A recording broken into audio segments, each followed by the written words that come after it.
Dios les bendiga, hermanos. ¿Qué tal? Que el Señor sea bueno, que Él que es bueno, que seamos conscientes de su bondad. Vamos a cantar nosotros que estamos en Él acerca de esta belleza de ser parte de su iglesia, de su cuerpo.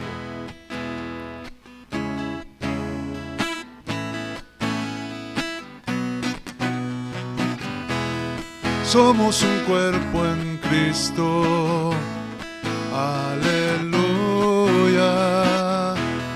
Somos un cuerpo en Cristo, aleluya. Cuando estamos juntos, entre nosotros Jesús está. Cuando estamos juntos, hay poder y autoridad en su nombre.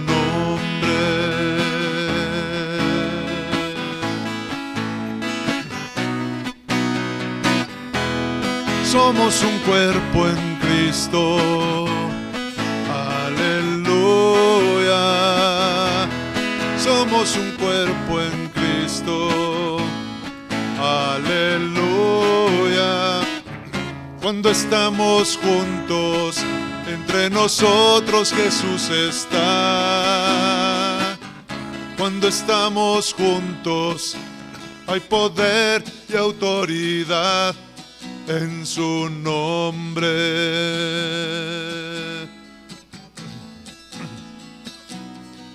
En su nombre.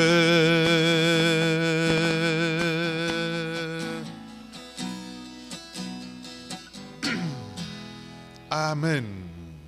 Así es. Escuche, bueno, si sabe el canto, cántelo conmigo, pero vamos a poner especial atención al final.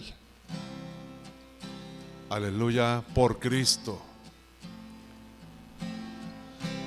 Adorad al Cordero Santo, adorad al Supremo Rey.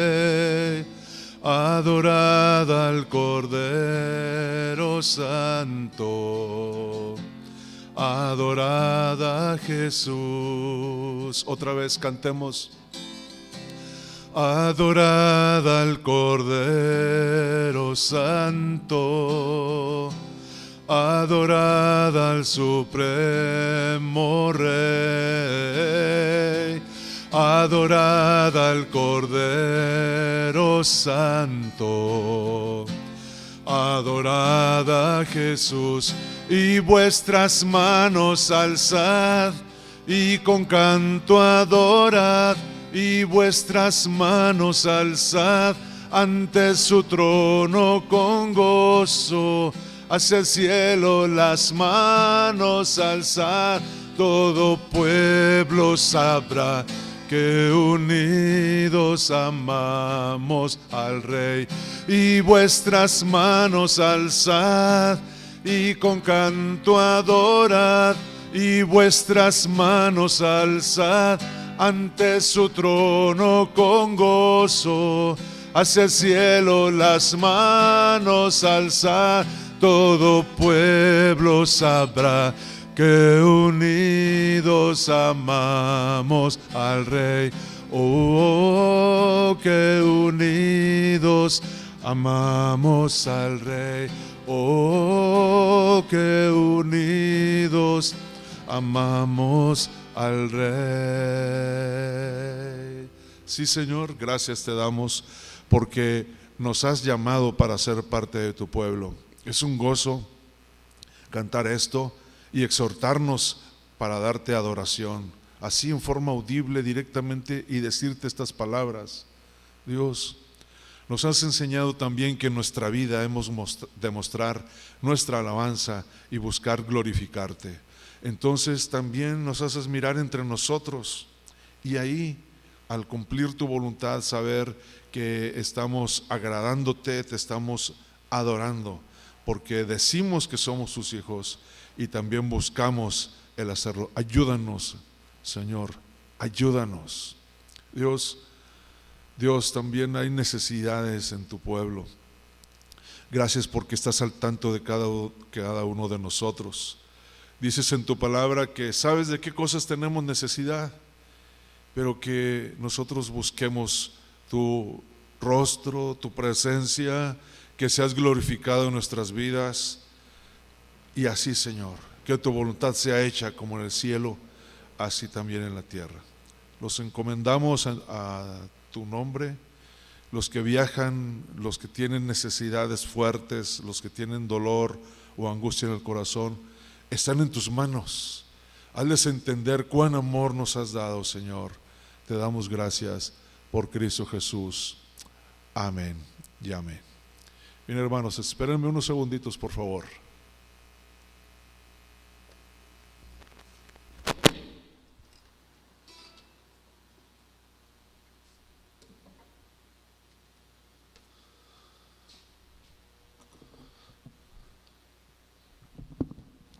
Sí.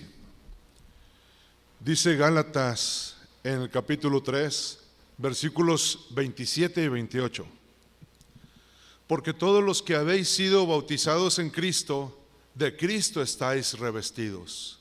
Ya no hay judío ni griego, no hay esclavo ni libre, no hay varón ni mujer, porque todos vosotros sois uno en Cristo Jesús. Gloria a Dios. Esta es la palabra, esta es su palabra.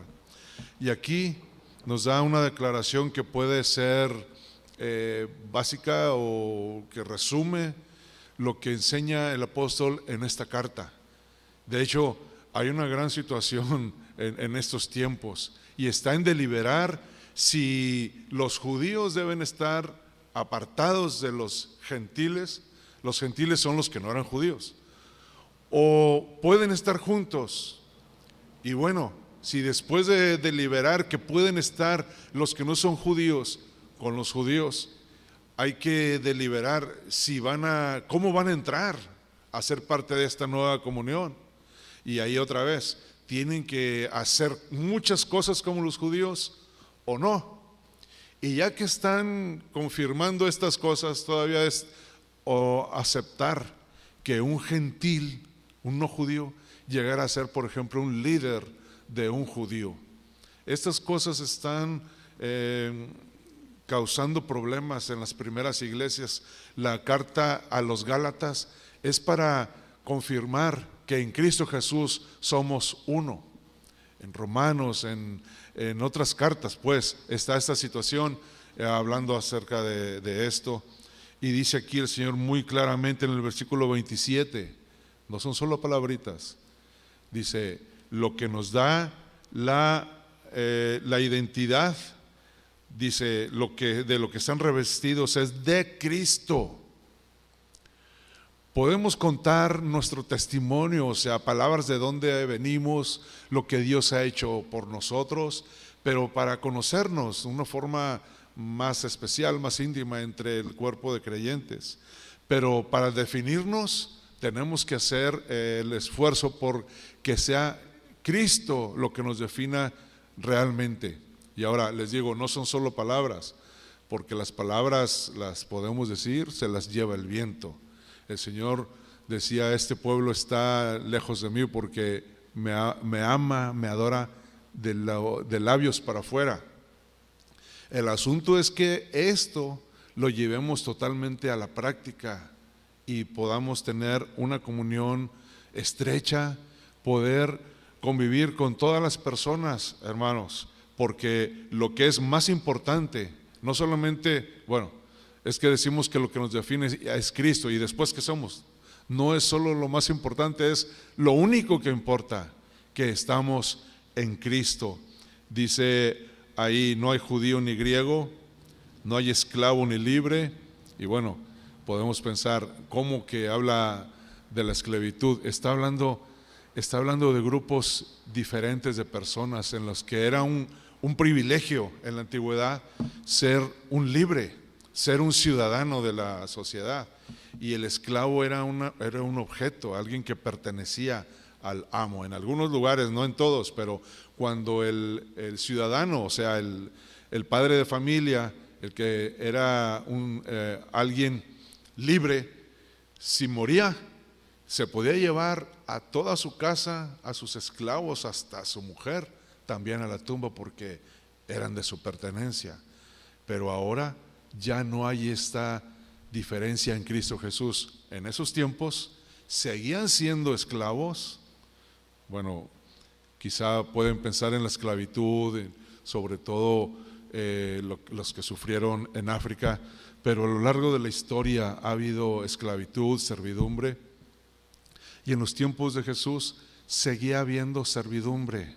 Él no nos llamaba en este momento a escapar o a salir de la servidumbre o la esclavitud. Está diciendo que los esclavos, pero también los libres, deben dejar esto a un lado. Los libres no ser tan severos con sus esclavos, porque son hermanos antes que ser de esta relación de laboral, pues, y así poder seguir adelante. Dice acerca del judío y el griego, pues el domingo veíamos un poco más acerca de esto. Los judíos en este tiempo era tan fuerte el sentido de pertenencia de Dios, finalmente después de miles, cientos de años en los que estaba el Señor diciéndoles que era su pueblo especial, que dejara la idolatría de los pueblos vecinos. Finalmente el pueblo de Dios así lo tomó, y en los tiempos de Cristo era tan firme, estaban tan orgullosos de su identidad, de Dios, de las Escrituras, que el mal que había se transformó con algo bueno. O sea, sí eran parte del pueblo de Dios, sí conocían las Escrituras y habían dejado la idolatría, pero en su corazón había surgido una arrogancia, habían un gusto en ellos de sí cumplir, y los que no cumplían eran señalados, eran marcados para ser desechados. Entonces esta situación tan diferente es en la que está escribiendo el apóstol. Bueno, tú eres muy orgulloso de ser judío y menosprecias al que no lo es. Bueno, en Cristo Jesús no importa de dónde vengas. Y esto era tan difícil, tan complicado, y les decía al principio que se tuvo que tratar muchas veces acerca de esta situación. Pero en Cristo Jesús, qué bueno, apórtenos sus tradiciones, sus comidas, vamos a platicar de lo que hacen, pero en realidad somos uno en Cristo Jesús. Dice aquí también, ya no hay varón ni mujer. En estos tiempos, imagínense, en el siglo XX apenas la mujer obtuvo el derecho de votar. Apenas, imagínense hace 2000 años, y dependiendo de las culturas, las mujeres eran consideradas objetos, no eran ciudadanos, eran seres de segunda clase. Hay una oración increíble del judío, se dice, que el judío le decía: oh Dios soberano, te doy gracias, porque no me hiciste un extranjero, un gentil, porque me hiciste judío y no uno de esos, y porque me hiciste hombre y no mujer.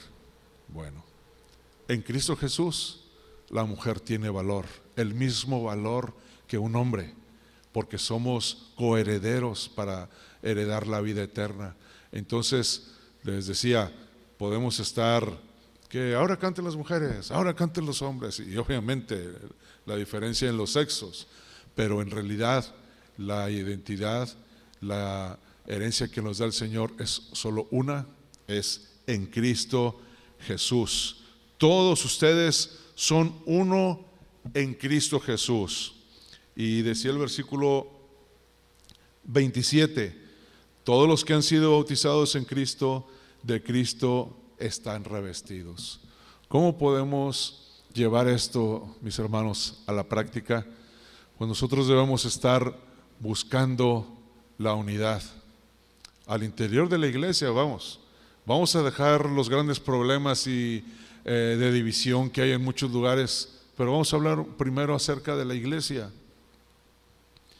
Iglesias se han dividido por desacuerdos en la música, se han dividido por desacuerdos en la forma de llevar el liderazgo. Las grandes divisiones en los tiempos de la Reforma fue por su entendimiento acerca de la celebración de la Santa Cena. Hay muchas cosas en las cuales ocurre esto. Y si vamos a la Biblia, también había esta situación. Es que el ser humano, en Corintios, la primera situación que se trata ahí es, dice Pablo: hermanos, escucho, me están platicando que hay división entre ustedes. Unos dicen yo soy de Pedro, otros yo soy de Pablo, otros yo soy de Apolos y otros yo soy de Cristo. ¿Cristo está dividido? Entonces había estas facciones en los que sí decían que eran de Cristo, pero según lo que me había enseñado Pedro o Pablo. Y podía ya ver casi a estos hermanos. Por ejemplo, alguien decía de los del partido de Pedro, vamos: yo prefiero al apóstol Pedro porque él vivió en carne propia, él caminó en el agua y fue sacado por Cristo, es de los más importantes que hay. Entonces lo que diga Pedro en cuanto a todos los temas es lo que se tiene que hacer. Pero a veces Apolos podía pensar un poco distinto, y otros decían que les emocionaba más la elocuencia al predicar. Es que Apolos es el gran predicador, todos se callan, todos vienen aunque no crean en Dios para escuchar sus maravillosas palabras. Y alguien decía, y seguían estas facciones. Y otros más espirituales, le pongo unas comillas, decían: no se peleen, yo sigo a Cristo, no me importa lo que digas tú, ni tú, sino lo que diga Cristo. Pero aunque decían esto, estaban provocando una división, porque ellos daban a entender: nosotros sí seguimos a Cristo, ustedes no.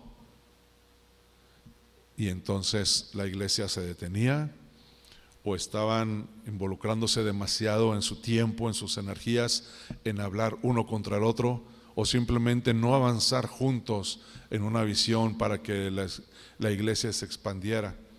Y así como estaba la situación, lo que tenían que hacer para que la obra creciera entonces fue que no hubiera esta división. Finalmente Pablo dijo: sí, somos de Cristo, pero no como decías tú, hermano, que somos seguidores de Cristo. No, todos debemos seguir lo que Él nos ha enseñado, lo que Él nos mostró, y finalmente seguir a Cristo. Y Él nos ha mostrado que nos amemos. Entonces, para decir que sí somos de Él, tenemos que desbaratar estas divisiones. Y lo que escuchaste de Pedro, lo que escuchaste de Apolos, tienes que recibirlo, tienes que aceptarlo y así seguir adelante. En nuestros tiempos, les relaté este ejemplo brevemente en la Biblia. Ahora también los hay, hermanos, la iglesia, desde la iglesia mayor o la iglesia más pequeña, donde quiera que se esté ubicado. Y la gente pues es seguidora y tiene sus favoritos entre los que dirigen la alabanza, tienen sus favoritos entre los que predican, y vamos, de algún modo está bien. Pero si fincas tus esperanzas o tu deseo de adorar a Dios en esto, sí necesitamos confirmar, no solamente decir, sino que Él está en nosotros. Ejemplos a lo largo de otras iglesias. ¿Cómo podemos hacer esto posible? Bueno, respetándonos unos a otros. Hay iglesias que tienen un énfasis en cierta doctrina, en cierta enseñanza, y a veces se quedan en ello. Me voy a incluir, nos quedamos en eso. Y de algún modo está bien, pero también tenemos que abrirnos y escuchar lo que dicen otras congregaciones, otras iglesias, y reconocerles. Y no solamente esto, sino poder recibir ayuda, poder dar ayuda para que el mundo crea, cantábamos hace rato, que Él es el Señor, que la gente vea que unidos amamos al Rey. Jesús dijo esto: en esto van a conocer que son mis discípulos, si tienen amor los unos para con los otros. ¿Y cómo hacemos esto? Les decía, tener ser unánimes en buscar la unidad, en estar sabiendo que estamos juntos con otras iglesias, con otras gentes que sirven al Señor, y así seguir adelante. Entonces, hermanos, ánimo.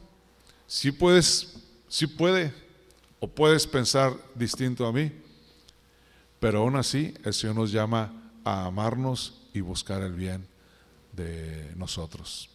Amén. Padre, te doy gracias porque nos das de tus palabras para vivir la vida aquí.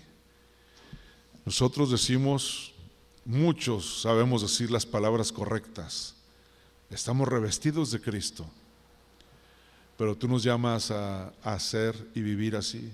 No hay esclavo o libre, varón, mujer, judío o no judío, o en nuestros tiempos hay tantas y tantas diferencias. Señor, ayúdanos al interior de la iglesia local a estar por el bien de los demás, unos por otros, para que seas glorificado en ello. Y también alrededor de nosotros, con nuestros hermanos, poder seguir adelante y animarnos, fortalecernos, hacer equipo, porque finalmente estamos revestidos de Cristo, no de cierta iglesia en particular. Dios, te doy muchas gracias por todo esto, por Cristo Jesús. Amén y amén. Bien, hermanos, que Dios les bendiga.